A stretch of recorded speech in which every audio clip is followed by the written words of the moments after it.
욥기가 우리에게 던지는 질문 가운데 중요한 하나는 하나님께서는 왜 고난을 통해서 하나님의 뜻을 나타내셔야 했는가? 왜 의로운 욥에게 하나님은 고난을 허락하셔야 했는가? 라고 하는 질문일 것입니다. 욥기를 대하면서 우리가 이 문제를 가만히 생각을 해보면 욥보다도 어쩌면 고난 그 자체가 어떤 의미가 있는 것은 아닌가. 하나님께서 욥보다 어쩌면 욥을 통해서 고난의 깊은 의미를 어쩌면 드러내려고 하신 것은 아닌가, 이런 생각도 해보게 됩니다. 본문은 이제 욥의 세 친구인 엘리바스와 빌닷과 소발이 욥의 고난에 대한 궁극적인 그들 나름대로의 대답을 제시하는 것으로 이제 나아갑니다. 고난을 당하기 전에 욥은 오늘 본문에서 엘리바스도 말하고 있죠. 보면 3절에 보라, 전에 네가 여러 사람을 훈계하였고 손이 늘어진 자를 강하게 하였고 넘어지는 자를 말로 붙들어주고 무릎이 약한 자를 강하게 해 주었다. 이런 걸 보면 욥이 참 여러 많은 사람들에게 인덕을 베풀었다라는 것을 알 수가 있죠. 욥은 그저 한 동네에 어떤 점잖은 어른 정도가 아닌 거예요. 어떻게 보면 그 당대에 굉장히 사회적으로도 많은 사람들에게 덕망을 샀던, 그래서 인덕을 베풀었던 바로 그런 사람이었다는 것입니다. 그런 욥, 바로 엘리바스는 이렇게 고난당하기 전에 이런 욥의 그런 존경받고 명예와 부귀까지 누렸던 그런 모습들을 보면서 그러던 욥이 어느 날 참혹한 재난을 당하게 되고 또 그의 몰골은 이루 말할 수 없는 비참한 지경에 이르게 된 것을 이 욥의 세 친구들이 와서 위문하러 왔다가 보고서는 정말 아연실색할, 정말 황당하기 그지없는 그런 이제 상황을 바라보게 된 거죠. 우리가 한번 생각을 해보면 욥의 세 친구들의 그 심정이 어땠을까? 그래서 본문에서도 나오죠. 앞에서 보았듯 욥의 세 친구들도 죄를 뒤집어 쓰고 옷을 찢고 울면서 욥을 향해서 무슨 말도 못할 정도로 그 몰골이 도무지 무슨 말도 할 수 없는 그런 상황에 처해 있으니까 그저 우두커니 바라만 보고 있었다라고 이렇게 말하죠. 그리고 본문은 그렇게 한 주일이 지났다 그랬습니다. 그리고 이제 욥도 그제서야 3장에서 입을 열어라고 하면서 자신의 신세를 한탄하기 시작합니다. 만약 욥이 아무 말을 하지 않았다면 욥의 세 친구들도 입을 열지 않았을 것이다. 저는 그렇게 생각을 합니다. 그런데 욥이 입을 열어서 자신의 신세를 한탄하면서 자신의 생일을 저주하고 이렇게 할 때 그제서야 욥의 세 친구들도 서서히 그들 속에 있었던 생각과 말이 움직이기 시작을 하는 것입니다. 이렇게 욥을 그저 바라만 보고 있던 세 친구들도 욥이 자신을 한탄하고 탄식하면서 자기의 태어난 날까지 저주하고 이렇게 말을 하는 것을 보고서는 그들 나름대로 욥의 고난을 해석하기 시작하는 것입니다. 욥의 세 친구들이 이제 욥기서에서 계속 펼치게 될 변론들은 욥이 당하는 이런 비참한 재난과 고난을 그들의 관점, 말하자면 그들 나름대로의 어떤 세계관 또는 철학 또는 사유 이런 관점이라고도 할 수 있겠죠. 좀 더 깊이 있고 폭넓게 얘기해 보자면 고대인들의 우주관, 고대인들의 세계관, 고대인들의 신관, 그들의 인식론 이런 것들을 우리가 이 욥의 세 친구들을 통해서 볼 수 있다. 저는 이렇게 설명을 합니다. 그러고 보면 욥기가 보여지는 매우 독특한 구조와 내용은 욥의 고난을 통해서 욥의 신앙을 보여주고 동시에 욥의 세 친구들의 반론, 변론을 통해서 또 그들의 관점, 그들의 신학, 또 그들의 세계관, 그들의 인식 이런 것들에 대해서도 보여준다는 것이죠. 그리고 욥의 결론에 가면 드디어 가만히 말씀하지 않고 듣고만 계시던 하나님께서 이제 그들의 모든 입을 다 다물게 하면서 하나님의 의로우심을 드러내죠. 그런데 그 모든 과정 속에 아주 중요하게 사용된 것이 하나 있어요. 하나님의 의로우심을 명확하게 드러내실 때 그 모든 과정에서 사용되어진 수단이 뭐냐면 욥의 고난이었다는 거예요. 이 욥의 고난의 과정을 통해서 결국 하나님의 그 신적 계시의 특별함이 그제서야 드러났다는 겁니다. 그 이전까지 욥은 귀로만 주에 대해서 들었삼나이다 이렇게 말했습니다.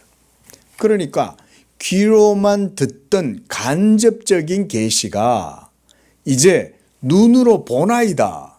그러니까 직접적으로 눈으로 보는 정도의 신앙의 수준까지 그가 탈피하고 나아가게 되었다. 이런 의미인 거죠. 그런데 그 과정에서 필요했던 것이 바로 뭐였다는 거죠? 고난이었다는 거예요. 고난.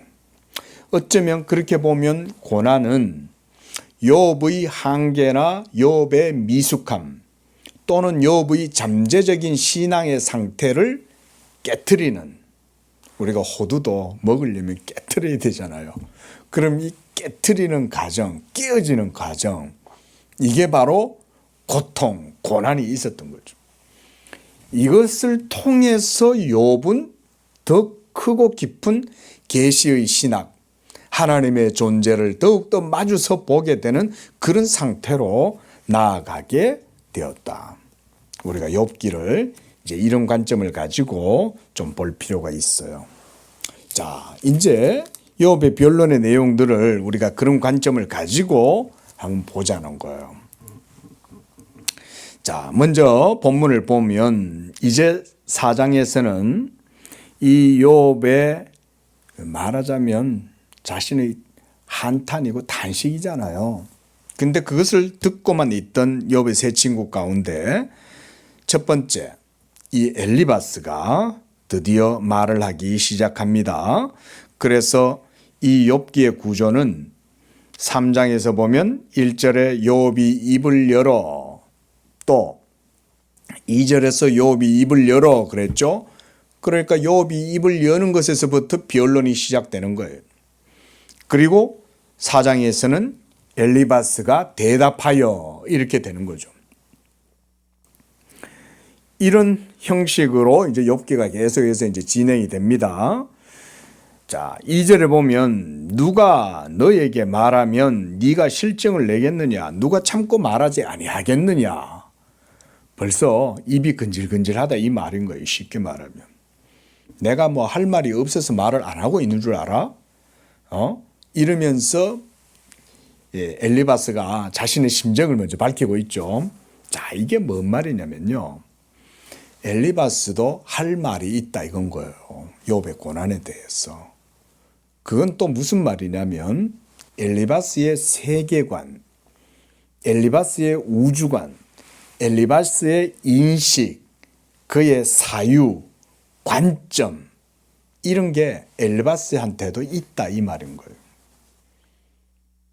좀 쉽게 말하면 야 나는 뭐 할 말 없는 줄 알아? 이런 말인 거예요. 욥은 욥의 고난을 토로하지만 엘리바스는 해석하고 있는 거예요. 욥의 고난을.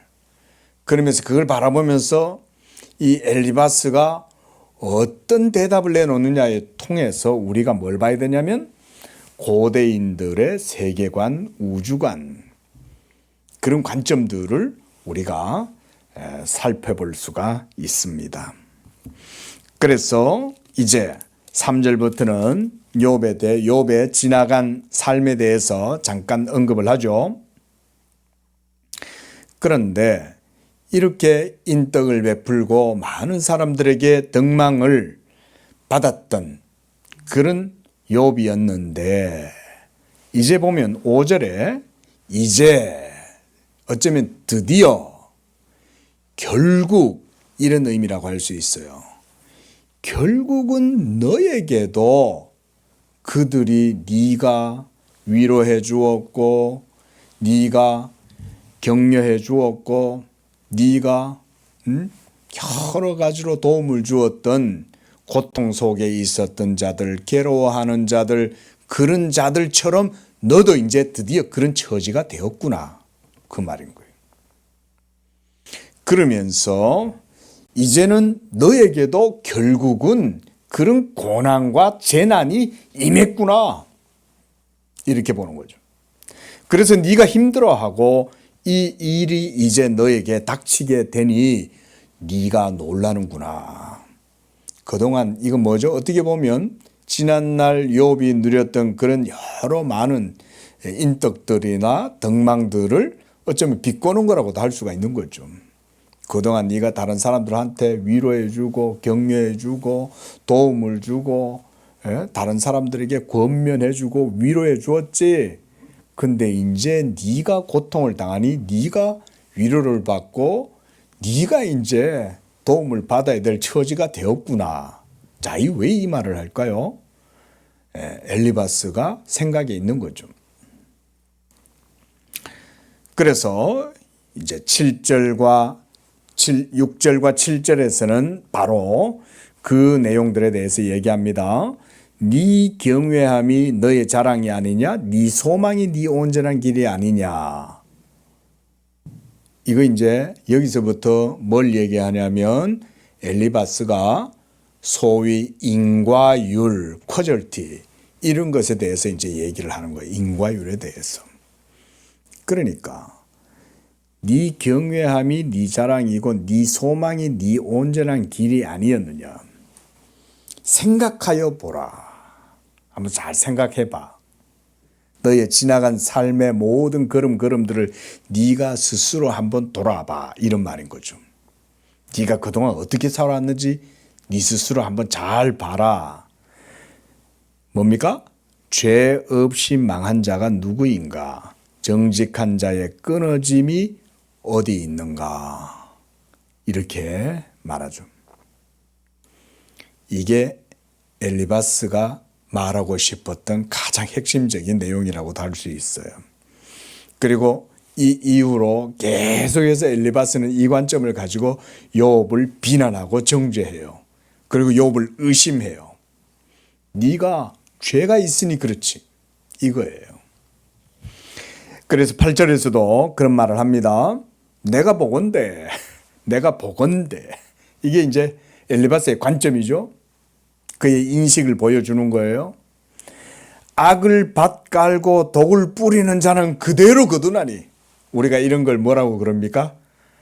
예? 우리나라 말로 사자성어 있잖아요. 그죠? 뭐 인과 응보다 이런 말 있지 않습니까? 응? 뭐 결자해지다 뭐 이런 말도 있겠지만 자승자박이다 뭐 이런 말도 있고 이런 용어들 많이 있죠. 응? 뿌린 대로 거둔다. 이거 아닙니까? 9절에 다 하나님의 입기운에 멸망하고 그의 콧김에 사라진다. 이게 이제 신관이에요. 하나님의 입기운, 그 다음 그의 콧김 이런 표현은 굉장히 당시의 상황에서는 아주 간단한 표현이긴 하지만 조금 더 깊이 있게 생각해 보면 신관을 보여주는 거죠. 하나님의 우주적 통치, 무엇보다 온 우주 만물을 다스리고 있는 그분의 질서, 이런 것들에 대해서 고대인들의 생각을 보여주는 겁니다. 그리고 10절과 11절의 내용은 다 그런 말이에요. 사자의 우는 소리와 젊은 사자의 소리가 그치고 어린 사자의 이가 부러진다 라는 말은 한마디로 욥처럼 그렇게 이렇게 힘이 있어가지고 날뛰다가도 결국은 하나님의 입기운 앞에 사자도 결국은 늙어서 죽잖아요. 그런 것처럼 결국은 소멸되고 사멸된다. 이렇게 보는 거죠. 이 세상에 있는 모든 것들이 사실은 참 이런 형식으로 가는 것 같죠. 젊을 때는 혈기왕성해가지고 세상을 다 주름잡을 같잖아요. 옛날에 이만기 씨하고 그 다음에 강호동 씨 이런 분들 천하장사 이런 거 할 때 뭐 옛날에는 얼마나 대단합니까? 강호동 씨 초년병 시절에 이만기 씨는 한참 할 때 그 강호동 씨가 이만기를 꺾어가지고 강호동 씨는 또 얼마나 또 그게 또 쇼맨십이 강합니까? 그러니까 이야! 근데 지금 강호동 씨는 어떻습니까? 벌써 이제 이만기 씨도 많이 늙었지만 강호동 씨도 이제 많이 늙었죠. 예? 그러니까 전능자의 통치, 그분의 하나님 앞에서의 모든 우주적 통치와 질서 앞에서 이와 같이 모든 만물들은 다 소멸하고 결국은 연약함 가운데로, 결국은 소멸 가운데로 나아가게 된다. 이런 내용들을 얘기하고 있는 거예요. 그래서 사자는 사냥한 것 없이 죽어가고 암사자의 새끼는 흩어진다. 이게 어떻게 보면 엘리바스의 세계관, 관점이라고 할 수 있어요. 자, 그런데요. 자, 12절부터가 중요합니다. 12절부터 엘리바스가 뭔가 알아들을 수 없는 뭔가 아주 미묘하고 기묘한 얘기를 해요. 자, 한번 볼까요? 어떤 말씀이 내게 가만히 이르고 그 가느다란 소리가 내 귀에 들렸었나니. 아니, 뜬금없이 이 엘리바스가 욥의 고난에 대해서 자기의 관점을 피력하다가 갑자기 독특한 말을 하기 시작하는 거예요. 어떤 말씀이 내게 이르고 그 가느다란 소리가 내 귀에 들렸었다. 이것은 엘리바스의 독특한 경험을 보여주는 거예요. 그런데 그가 왜 여기서 이 얘기를 할까요? 이 경험이 그에게 있어서 굉장히 중요했던 거예요. 그가 이런 상황에서 욥에 대해서 말하자면 비난하고 욥의 고난에 대한 자기의 입장을 피력하는 이 상황에서 이 얘기를 한다는 건 어떤 의미가 있을까요? 이건 굉장히 중요하다는 거죠. 그렇죠? 뜬금없이 이런 얘기를 할 일이 없잖아요. 지금 굉장히 엄중한 상황인데. 그러니까 이걸 어떻게 봐야 되냐면 이 12절에서 17절까지의 이 내용들은 엘리바스의 신학이라든가 엘리바스의 철학이라든가 세계관이라든가 우주관이라든가 이런 것들을 보여주는 하나의 큰 단초가 될 수 있는 거예요. 이것은. 그래서 우리가 이 내용들을 조금 살펴보려고 그래요. 자, 13절에 사람이 깊이 잠들 즈음 내가 그 밤에 본 환상으로 말미암아 생각이 번거로울 때에 두려움과 떨림이 내게 이르러서 모든 뼈마디가 흔들렸느니라. 여기서 내가 잠들 즈 깊이 잠들 즈음이라고 그랬어요. 이 깊이 잠든다라고 하는 타르데마흐라고 하는 이 말은 사실은 깊은 의미가 있는 말이에요. 우리 창세기 2장 21절 말씀을 잠시 한번 보겠습니다. 함께 읽어봅시다. 여호와 하나님이 아담을 깊이 잠들게 하시니. 그 다음 또 하나가 있습니다. 이번엔 창세기 15장으로 가봅니다. 창세기 15장 12절 시작. 해 질 때에 아브라함에게 깊은 잠이 임하고 큰 흑암과 두려움이 그에게 임하였더니. 그러니까 이 지금 엘리바스가 경험하는 깊은 잠은 말하자면 어떤 하나님의 깊은 영적 어떤 체험을 경험하는 그런 시간이었던 거예요. 말하자면 이런 거예요. 맨정신으로는 하나님의 계시를 깊이 접할 수가 없는 거죠. 왜냐하면 맨정신일 때는 우리가 이성이 아주 활발하게 작동할 때잖아요. 근데 잠이 들 때는 때때로는 꿈을 꾸기도 하고, 잠이 들 때는 사실은 미지의 영역이잖아요. 잠이라는 게. 여러분 잠자면 여러분들의 의식은 어디가 있어요? 예? 그런데 깊은 잠이라고 하는 표현은 이 엘리바스가 뭔가 독특하고 깊이 있는 영적 체험을 했다는 걸 의미하는 거예요. 그리고 바로 이 체험이 엘리바스 사상의 본질을 파악하는 단초가 된다는 거예요. 이게 뭔 말인가? 좀 여러분들이 잘 들어보시기를 바랍니다.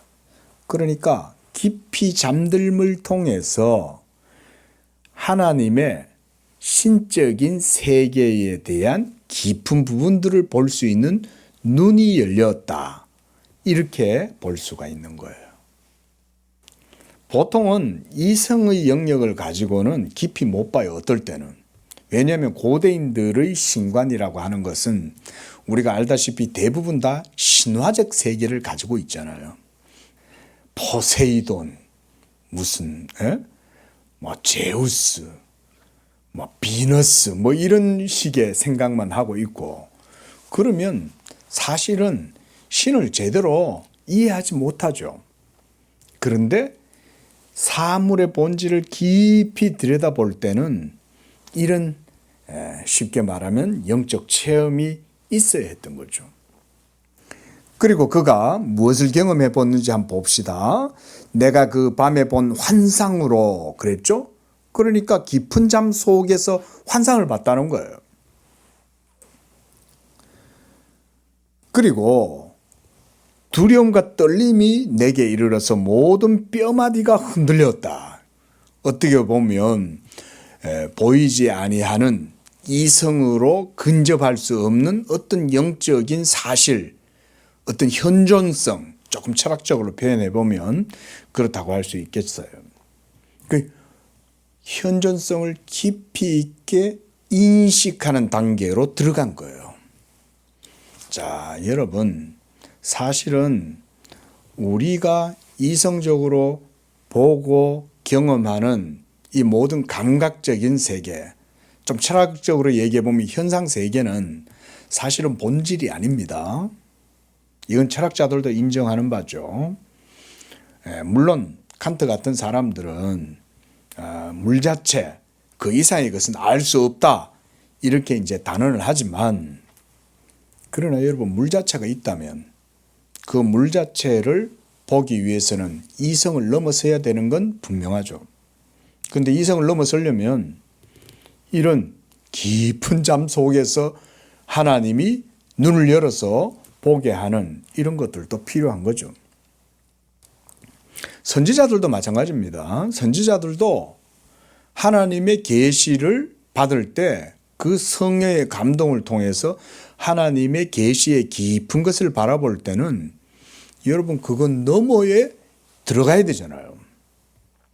이사야가 예수 그리스도가 오시기 이전에 벌써 그걸 바라보는 거예요.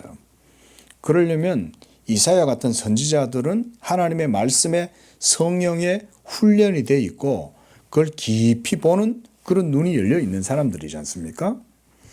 자, 그런 것처럼 두려움과 떨림이 이르러 뼈마디가 흔들렸다.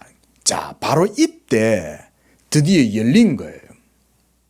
이게 엘리바스의 이성의 그런 틀이나 논리가 딱 덮이고 새로운 어떤 환상을 통해서 깊은 본질적인 것들을 보게 되는 그런 상황으로 그가 들어가요. 그게 15절이에요. 그래서 14절에는 두려움과 떨림 가운데 흔들렸다가 이제 흔들림 이후에 그때의 영이 루아흐, 뭐 말하자면 스피릿이라고 할 수 있겠지만 고스트라고도 할 수 있고요. 유령이라고도 볼 수도 있고요. 어떤 영적 존재 이렇게도 볼 수 있어요. 그게 뭐 루아흐니까 말하자면 영이라고 할 수 있는 거죠. 그래서 그때의 영이 내 앞으로 지나매 내 몸의 털이 쭈뼛하였느니라. 여러분, 이것은 영을 직접 마주대해 보았다 이런 말인 거예요. 여러분, 우리가 귀신을 본다 옛날 말에도 보면 그런 얘기들이 있잖아요. 그런데 여기에서 영을 직접 딱 보는 거죠. 그 영의 실체가 뭔지는 몰라요 지금. 그런데 어떤 한 영을 본 거예요. 그냥 분명히 영적 존재인 거예요. 그래서 거기서 보면 16절에 묘사를 이렇게 하고 있죠. 그 영이 서 있는데 이렇게 말하잖아요. 분명히 거기에 우리말로 하면 귀신이죠. 예? 귀신이 서 있는 거죠. 예. 말하자면 이제 신이 거기 서 있는 거죠. 신이. 근데 그 형상을 알아보지는 못하여도 이렇게 놨어요. 자, 알아보지는 못한다라고 하는 말은 뭡니까? 형상이 분명하지는 않지만 분명하게 현존하는 존재다 이런 말이죠. 그 형상을 명확하게 내가 보지는 못해도 그런 존재가 분명히 거기 있어. 이 얘기죠. 그 다음 오직 한 형상이 내 눈앞에 있었으니 그때에 내가 조용한 중에 한 목소리를 들었다 그랬습니다. 그러니까 바로 이 엘리바스의 체험은 이렇게도 말할 수 있어요. 그러니까 왜 우리의 이성으로 감각으로 볼 수 있는 현상 세계와 그 현상 세계 너머에 있는 영적 실제성, 어쩌면 뭐 본질 이런 거라고도 볼 수 있습니다. 우리가 메타피직스다 이러면 형이상학이잖아요. 그러니까 피직스 너머에 있는 메타의 영역 이거 아닙니까? 그런데 여러분 그 메타라는 말을 메타피직스다 이렇게 철학자들이 붙이지만 사실 메타라는 게 있기는 있는데 그게 뭔지는 잘 모른다 이런 의미도 있잖아요. 근데 메타가 뭐예요? 여러분 우리가 메타피직스라는 말을 쓰잖아요. 형이상학을. 그러면 메타피직스 너머에 있는 근원, 본질, 그 메타를 알아서 메타라고 그럽니까? 있다는 건 알지만 그게 뭔지는 몰라 이런 말이잖아요. 그죠? 응? 본질이 있어. 분명히 실체가 있어. 그런데 그게 뭔지는 몰라. 저는 지금 여기 16절에서 나는 그 형상을 알아보지는 못하여도 한 형상이 내 눈앞에 있었다 그러잖아요. 이거를 그렇게 이해를 해요. 그러니까 모든 우주, 세계, 만물을 지탱하고 있는 본질이 이 엘리바스한테 나타났는데 그것을 봤을 때 그 형상이 정확하게 어떤 건지는 내가 잘 모르겠어. 하지만 그게 분명히 거기 있어. 응? 근데 내가 그 형상이 뭔지는 정확하게 알지는 못하지만 그게 내 앞에 있었다. 이렇게 본다는 거죠. 근데 여러분 이게 그러면 뭘까요? 예? 어쩌면 깊은 의문이 있죠. 자, 이런 것들이요. 이 어떻게 보면 우리의 이성의 영역과 영적인 영역 그 사이에 아주 애매한 부분, 어떻게 보면 모호한 부분 이런 거라고도 할 수 있어요. 여러분 우리가 사실 그런 경계 속에서 삶을 살아가지 않습니까? 그렇죠? 우리는 눈에 보이는 세계가 다라고 생각할지 모르지만 사실은 깊이 우리가 영적인 세계를 생각을 해보면 사실은 그 너머에 뭔가 또 다른 차원이 있다는 생각을 하게 되죠. 그럼 그게 뭘까요? 그게 그게 고대인들의 우주관을 형성했던 하나의 큰 틀이었다는 거예요. 근데 이 엘리바스는 바로 이런 고대의 신적인 질서를 인식하고 있었던 거예요. 뭐 조금 다른 얘기 같지만 여러분 고대인들 지금 이 욥이 살았던 시기를 여러 학자들의 견해가 있긴 하지만 제 같은 경우는 일반적으로 욥은 아브라함이 살았던 시대와 거의 비슷한 시대를 살았다. 저는 이렇게 봐요. 그러면 그때 당시면 이미 벌써 바벨론 제국이 형성돼 있었고 수메르 문명이 끝나고 메소포타미아 문명이 형성되고 이러면서 벌써 고대의 함무라비 법전이 생겨났을 때잖아요. 여러분 고대 함무라비 법전이라고 하는 것은 그 속의 내용들은 고대의 신관과 우주관을 보여줍니다. 현대인들에게 있어서 신 이르면 르네상스 이후에 계몽주의, 계몽의 시대 이후에 근대주의가 나타나잖아요. 그때 이후로부터 지금까지 사실은 이제 현대에 이르기까지 현대인들의 생각은 우주를 더 이상 고대인들의 신관처럼 그렇게 생각하지 않는 거예요. 우주를 더 이상 그런 질서를 통해서 만물이 이루어지고 그 위에 하나님이 계신다 이런 생각을 하지 않는 거예요. 그런데 엘리바스의 관점은 한마디로 고대의 우주관과 신관, 고대의 질서관 이런 것을 보여주는 거예요. 그들에게 있어서 신이라고 하는 것은 저 우주 넘어 떨어져 있는 게 아니에요. 고대인들에게 있어서 신은 그들의 삶의 모든 체계와 직접적으로 맞닿아 있어요.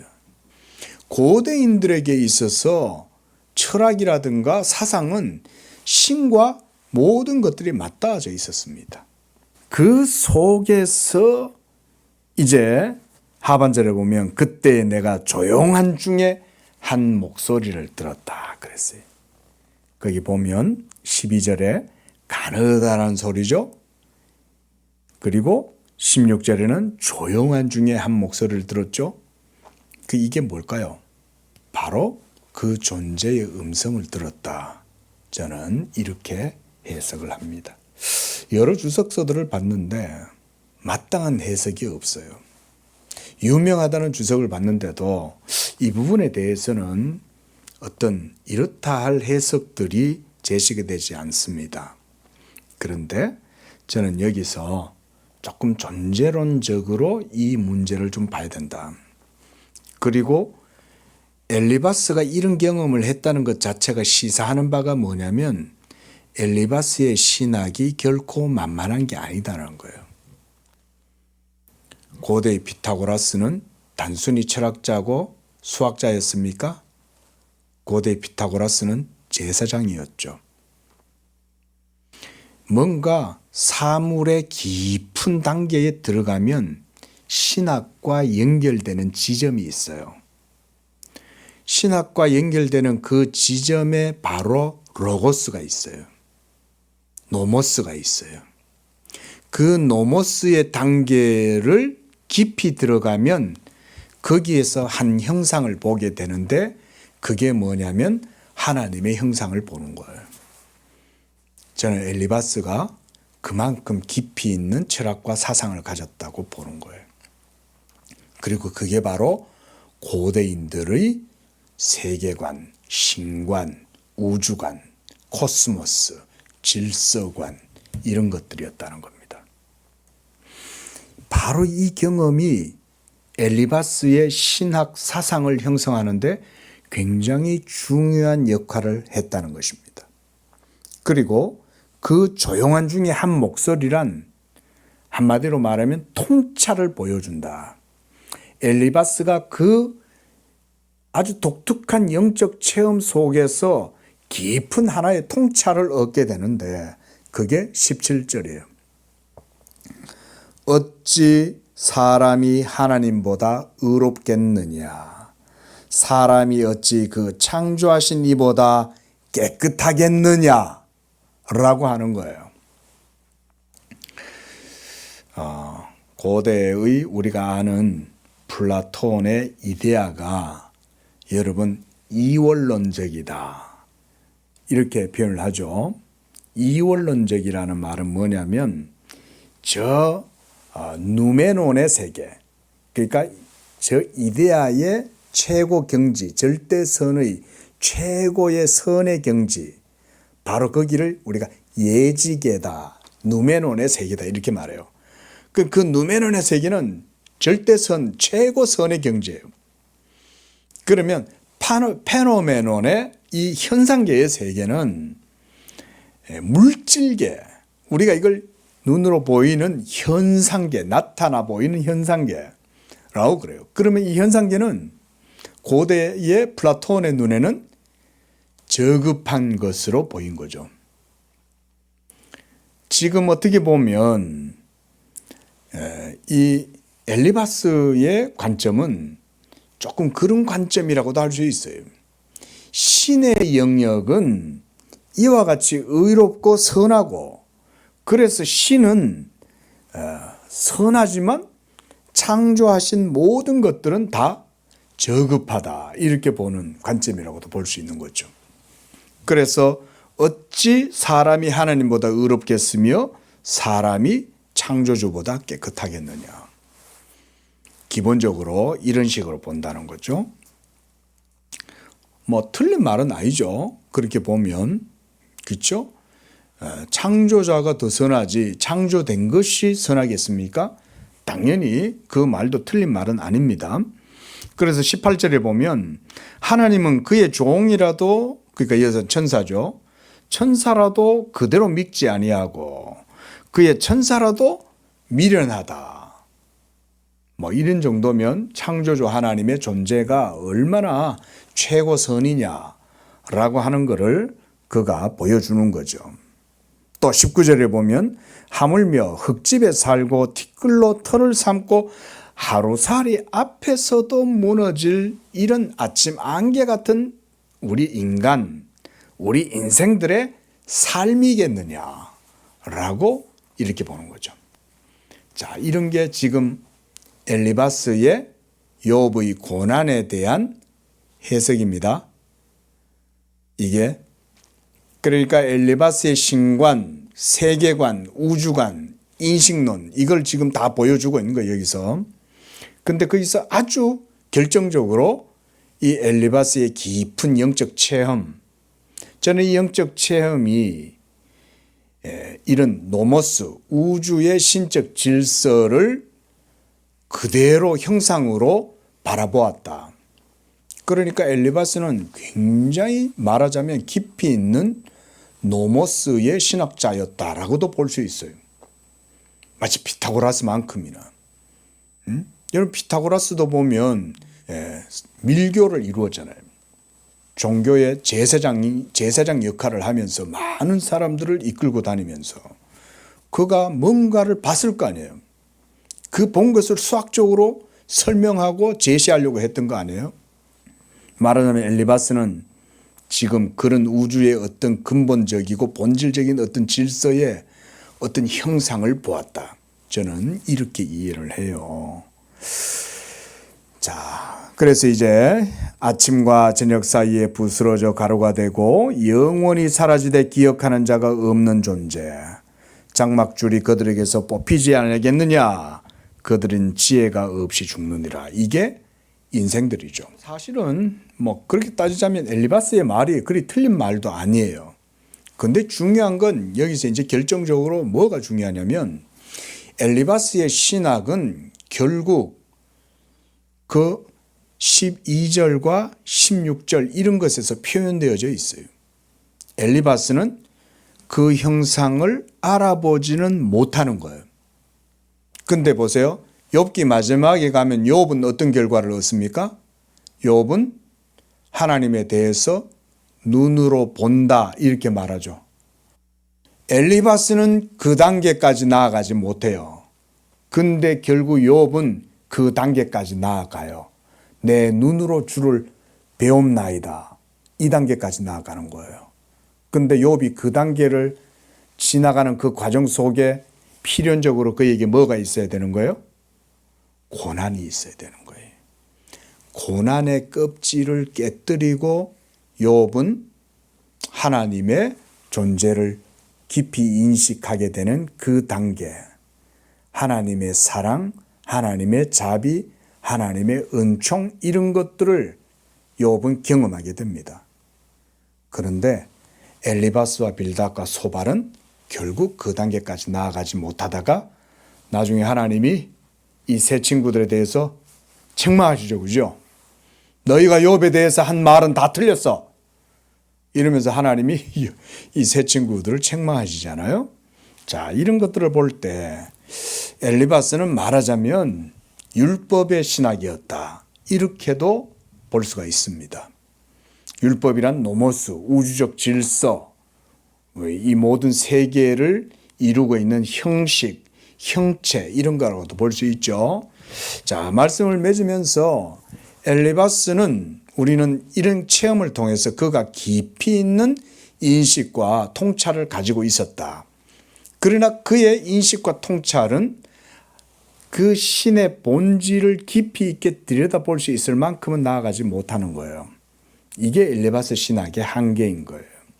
그리고 욥은 고난 속에서 이제 그것을 뚫고 나아가는 그 과정 속에 있는 것입니다. 자, 5장에서도 계속된 이제 엘리바스의 변론들이 이루어집니다. 기도하겠습니다. 거룩하신 하나님 아버지, 오늘 엘리바스의 변론을 통해서 예수 그리스도의 복음이 얼마나 귀한 것인지를 다시금 생각해 보게 됩니다. 결국 엘리바스는 하나님의 존재와 또 질서와 또 세계와 그 모든 것이 신적 통치에 의해서 이루어진다는 것을 인정하였지만, 그러나 그 깊은 본질 뒤편에 있는 하나님의 은총과 자비와 사랑은 보지 못하였습니다. 그러나 욥은 이 이해할 수 없는 큰 고난 속에서 도리어 하나님의 큰 은총과 자비와 사랑을 더욱 깊이 경험하는 그런 자리로 나아가게 됩니다. 바로 예수 그리스도의 복음이 그와 같이 우리에게 이 참된 진리를 보여주는 줄로 믿습니다. 우리가 욥기를 통해서 이러한 하나님의 깊은 진리에 이를 수 있도록 하나님께서 인도하여 주시고, 이 욥기를 통해서 하나님의 은혜를 깊이 깨닫는 그런 시간이 되게 도와 주시옵소서. 예수님의 이름으로 기도합니다. 아멘.